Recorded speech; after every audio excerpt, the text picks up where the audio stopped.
예수님이 다시 살아나셨습니다. 그분은 우리의 부활의 첫 열매이십니다. 그 놀라운 부활의 능력이 오늘도 저나 여러분 우리의 삶에 충만히 임하길 주의 이름으로 축원합니다.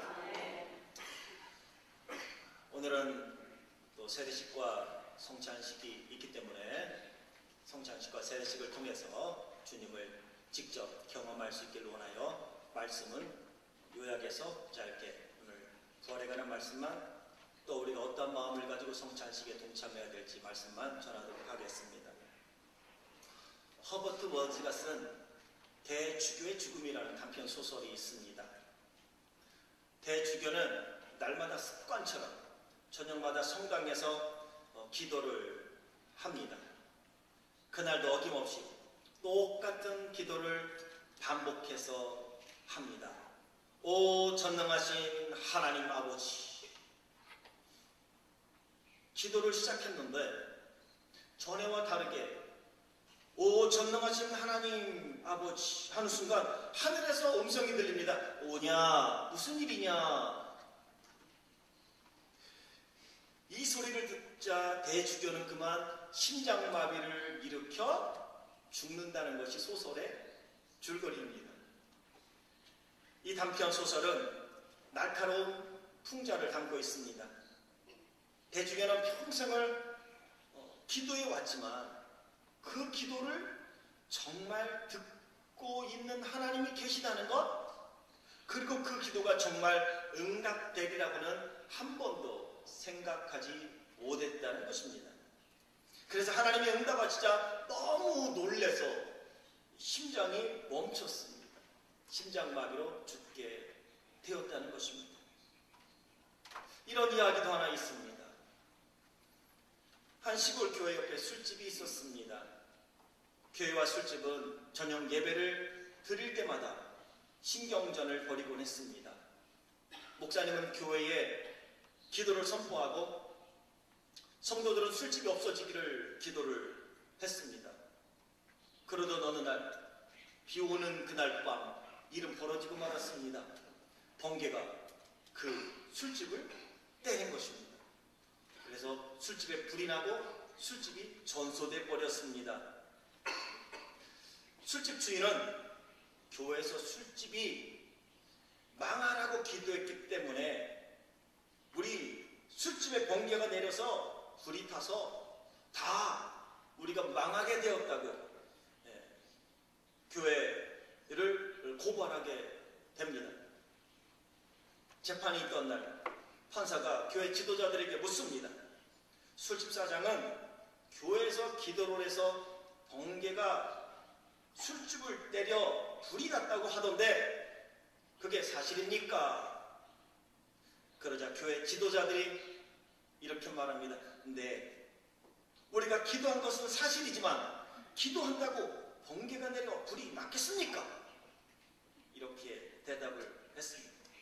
결국 이 사건은 술집 사장은 기도해서 불이 났다고 믿던데 정작 기도하신 교회에서는 기도해서 불이 날 리가 있냐고 하시니 본 사건은 믿음이 없는 교회가 기도했다고 해서 불이 난 것 같지는 않다라는 판사의 판결이 내려짐으로 종결되었다고 합니다. 이럴 수 있느냐고 반문할지는 몰라도 어쩌면 대주교의 모습이나 기도한다고 이런 일이 있겠느냐고 묻는 교회의 모습은 우리의 모습일지 모른다는 것입니다. 오늘 본문에 나오는 예수님이 부활하신 날 향품을 준비해서 예수님의 무덤에 찾아간 여인들의 모습 또한 믿음이 있다고는 하지만 잘 믿지 않는 저나 여러분 우리들의 자화상일지 모른다는 것입니다. 여인들이 예수님이 죽으시고 안식일 그 다음날 부활하신 날이죠. 무덤에 찾아갑니다. 향품을 들고 예수님의 시신에 향품을 바르려고 아침 일찍 찾아가게 됩니다. 무덤에 도착해 봤더니 웬일입니까? 무덤을 막고 있던 돌이 옮겨져 있고 그 무덤 안에 들어가 봤더니 예수님의 시체가 없는 겁니다. 당황하고 근심하고 있을 때 찬란한 옷을 입은 천사 둘이 옆에 서 있는 것을 발견하게 되고 깜짝 놀라 땅에 엎드려지게 됩니다. 그때 천사들이 여인들에게 이렇게 말을 합니다. 어찌하여 산자를 죽은 자 가운데서 찾느냐? 여기 계시지 않고 살아나셨느니라. 이 여인들의 모습이 우리들의 신앙의 모습일지 모른다는 것은 이런 것입니다. 예수님이 여러 차례 내가 대제사장들과 서기관들과 백성의 장로들에게 고난을 받고 핍박을 받고 죽을 것이다. 그리고 내가 3일 만에 다시 살아날 거라. 너희들이 나에게 표적을 찾지만 내가 너희에게 보여줄 표적은 요나의 표적밖에 없다라고 말씀하셨습니다. 예수님이 죽으시고 3일 만에 다시 살아나실 것을 말씀하신 것이죠. 그런데 여인들은 정말 죽은 사람이 다시 살 수 있다는 예수님의 말을 믿지 않은 것입니다. 여인들은 예수님의 말씀을 믿지 않았지요. 예수님을 사랑했습니다. 예수님을 따라다녔습니다. 예수님을 잘 섬겼습니다. 그런데 한 번도 자신들이 경험해보지 못한 부활, 의심했던 것입니다. 그래서 예수님이 부활했을 거라고는 생각도 못하고 예수님의 시체에 향품이나 잘 발라드려야지, 정성껏 발라드려야지, 그러고 무덤을 찾아간 것입니다. 몸에 바를 향유를 준비해 갔지만 예수님께서는 그곳에 계시지 않았습니다. 부활하셨을 거라고는 생각도 못한 것입니다. 오늘 천사들이 묻지 않습니까? 어찌하여 산자를 죽은 자 가운데서 찾느냐? 이 질문은 하나님은 살아계십니다. 하나님은 우리를 아십니다. 하나님은 우리를 보고 계십니다. 라고 고백을 하면서도 전혀 행동할 때는 하나님이 살아계신 것처럼 그분이 우리를 보고 있는 것처럼 행동하지 않고 하나님을 두려워하지 않는 우리의 모습을 향하여 지금 천사가 동일하게 우리에게 질문하는 것입니다. 어찌하여 산자를 죽은 자 가운데서 찾느냐? 우리는 우리가 가는 곳에 예수님이 있기를 원합니다. 내가 있는 곳에 예수님이 항상 있기를 원합니다. 내가 한 번도 경험해보지 못했던 일들은 나에게 일어날 수 있을까라고 고민합니다. 특별히 부활이 그렇습니다. 예수님은 죽은 지 3일 만에 죽음의 권세를 이기고 살아날 것을 말씀을 하셨음에도 불구하고 그 여인들은 그 예수님을 믿지 않았다는 것입니다. 여러분은 하나님을 얼마나 믿으십니까? 그분이 살아계시다는 것을 믿습니까? 그리고 예수님을 믿습니까? 믿는다면 여러분의 삶은 어떻습니까? 정말 그분이 두렵고 그분이 떨립니까? 삶이 죽음이 끝이 아니라는 것을 안다면 죽은 이후에 있을 심판에 대해서도 아십니까? 믿는 자들에게 예비한 천국이 있다는 것을 여러분 아십니까? 불신자들을 위하여 준비한 영원한 형벌, 둘째 사망에 떨어진 이들이 살아야 될 무시무시한 지옥이라는 곳이 있는 것도 아십니까? 혹시나 죽어봐야 된다고 생각하고 있지는 않습니까? 예수 믿고 구원받았습니까? 물으면 다 죽어봐야 하는 거지요 라고 생각하고 있지는 않습니까? 기억하십시오. 예수님은 말씀하시던 대로 그분은 살아나셨습니다.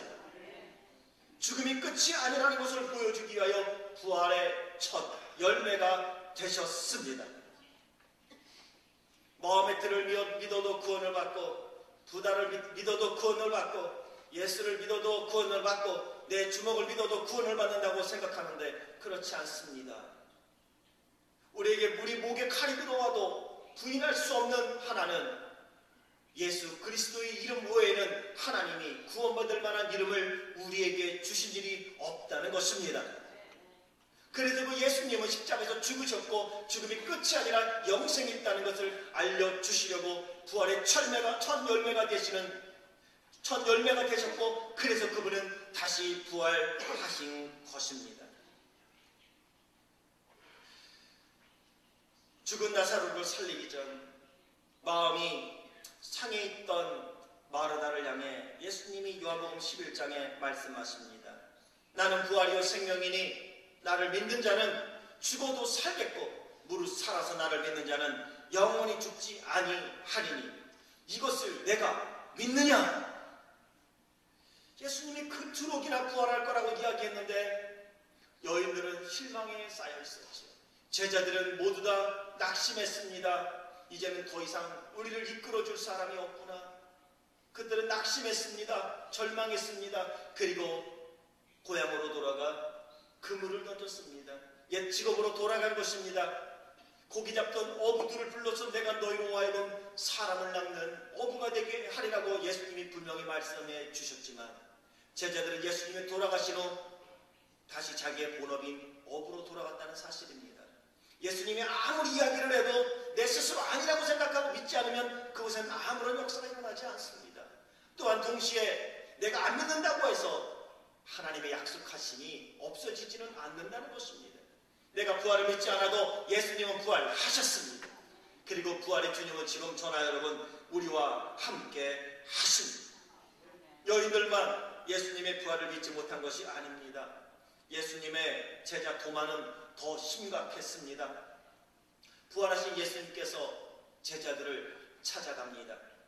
그리고 예수님이 찾아갈 때 그 자리에 도마는 없었어요. 도마를 만났을 때 제자들이 말합니다. 도마야 도마야 우리가 부활하신 예수님을 만났어. 그분은 죽었지만 다시 살아나셨단다. 그때 요한복음 20장 25절에 도마가 이렇게 말을 합니다. 내가 그 손의 못자국을 보며 내 손가락을 그 못자국에 넣으며 내 손을 그 옆구리에 넣어보지 않고는 믿지 아니하겠노라. 사랑하는 성도 여러분, 이것이 우리의 모습이 아니겠습니까? 그렇다면 부활의 아침에 주님께서 오늘 우리에게 요구하시는 믿음은 어떤 믿음이겠습니까? 그것은 단 하나입니다. 하나님의 말씀을 그대로, 하나님의 말씀이 그대로 될 줄 믿는 믿음입니다. 천지는 없어지려니와 하나님의 입에서 나온 말씀은 1.1의 길은 없어지지 아니하고 다 그대로 믿는 믿음이 필요한 것입니다. 그분이 우리의 죄를 위하여 죽으셨고 우리의 영생을 주시기 하여 부활하심을 믿는 그 믿음인 것입니다. 천사가 여인들에게 말합니다. 갈릴리에 계실 때에 너희에게 어떻게 말씀하신 것을 기억하라. 중요한 것은 예수님이 어떻게 말씀하셨느냐는 것입니다. 내가 지금 어떻게 느껴지느냐가 중요한 게 아닙니다. 내가 지금 어떻게 생각하느냐가 중요한 것이 아닙니다. 오늘 내 삶의 모습이 어떠하냐가 중요한 것이 아닙니다. 오늘 내가 살아가는 나의 환경이 어떠하냐가 중요한 것이 아닙니다. 내가 얼마나 갖고 있느냐가 중요한 것이 아닙니다. 내가 얼마나 많이 배웠느냐가 중요한 것이 아닙니다. 중요한 것은 예수님이 무엇이라고 말씀하셨는지 그것을 기억하는 것입니다. 왜냐하면 말씀하신 것은 그대로 이루어질 것이기 때문입니다. 세상을 떠날 때에 갖고 갈 수 있는 것이 무엇이 있습니까? 우리는 열심히 살아야 합니다. 돈도 많이 벌어야 합니다. 그런데 세상 떠날 때 갖고 갈 수 있는 게 무엇입니까? 우리는 갖고 갈 수 있는 게 하나도 없습니다. 하지만 우리는 갖고 갈 수는 없어도 살아있는 동안에 보낼 수는 있습니다. 믿음으로 땀을 흘리고 믿음으로 기도하고 사랑으로 봉사하고 입술로 찬양하고 예배하고 헌금을 드리고 선한 일에 힘쓰는 것들은 지금 미리 우리가 이 땅에서 하나님의 나라에 보내는 것입니다. 하나님의 나라에 그것이 쌓일 것입니다. 그리고 어느 날 우리가 주님 앞에 설 때에 하나님은 그것을 생명의 면류관으로 바꿔주실 것입니다. 의의 면류관으로 바꿔주실 것입니다. 썩지 아니하는 면류관으로 바꿔주실 것입니다. 영생의 면류관으로 바꿔주실 것입니다. 이것을 믿는 믿음이 필요한 것입니다. 부활은 믿는 것입니다. 믿는 자에게 부활한 주님이 능력을 우리에게 임하는 것입니다. 부활한 그 주님이 보내준 보혜사 성령께서 우리와 동행하시며 임마누엘 되셔서 우리의 삶을 아시고 하나님의 말씀을 깨닫게 하시고 하나님의 말씀을 가르쳐 주시고 하나님의 말씀을 믿고 순종함으로 나아가는 능력을 주시는 것입니다. 그 성령님은 예수 그리스도의 이름 안에서 우리에게 천국의 풍요로움을 주시는 것입니다. 이것을 부활 신앙이라고 하는 것입니다. 부활 신앙은 이런 것입니다. 그러기에 세계 곳곳에서 예수님을 믿는다는 이유로 핍박을 받고,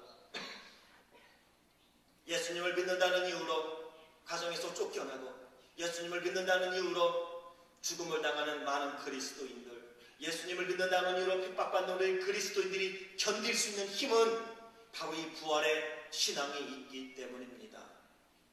북한에 예수 믿는 게 뭐가 잘못이라고 예수 믿는 사람들 잡아다가 감옥에 가둡니까? 탄광에 집어넣고 짐승과도 못하게 왜 살게 하냐고요?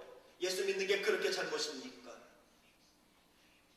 이슬람권에서는 끊임없이 그리스도인들을 핍박합니다. 시리아에서, 이집트에서, 인도에서 끊임없이 그리스도인들이 핍박을 당합니다. 그럼에도 불구하고 그 그리스도인들이 참을 수 있고 견딜 수 있는 것은 이 이유 하나입니다. 부활의 신앙이 있기 때문입니다. 죽어서 가져갈 것은 없어도 이 땅에서 내가 믿음으로 살아가는 믿음의 행위, 믿음의 열매는 우리가 하나님의 나라에 쌓아지는 줄 믿습니다. 이 땅에서 우리는 살아있는 동안에 그걸 미리 보내는 것입니다.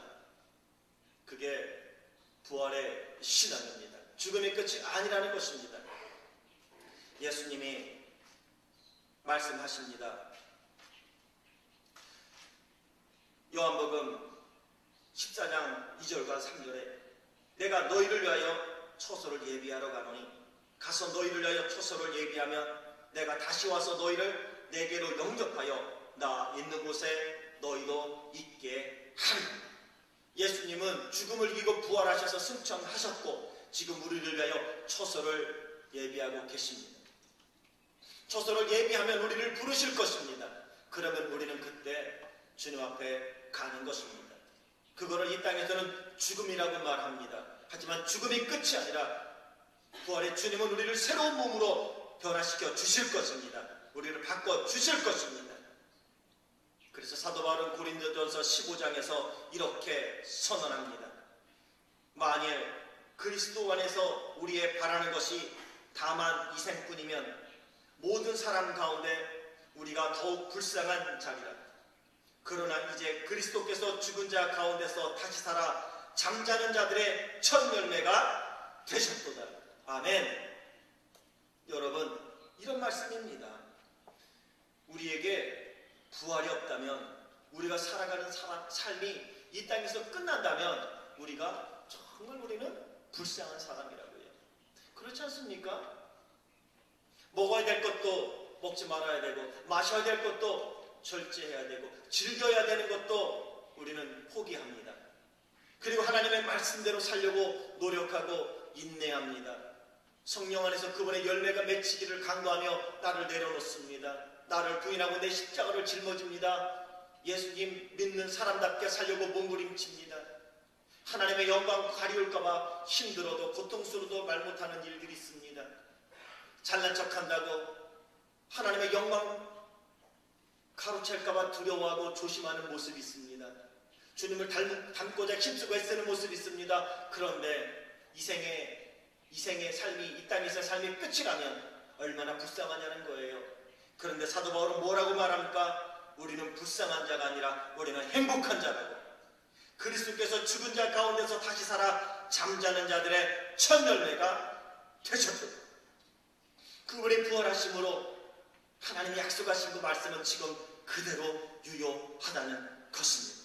그 예수님은 죽음을 이기고 부활하셨습니다. 이 땅의 것은 다 지나갈 것입니다. 하지만 우리의 믿음의 행위는 영원히 기억될 것입니다. 오늘 성찬식을 통해 부활의 신앙을 가질 수 있기를 원합니다. 예수님의 죽으심과 부활하심에 동참하며 주님 다시 오실 때까지 예수 그리스도의 구제도 되심을 증거하는 삶을 살겠다는 결단으로 성찬식에 동참하고 그 놀라운 주님의 부활의 능력과 그 신앙으로 믿는 것, 삶을 통하여 믿는다는 모습을 드러낼 수 있는 살아있는 신앙을 가진 우리 모든 성도님들이 되시길 주의 이름으로 축원합니다.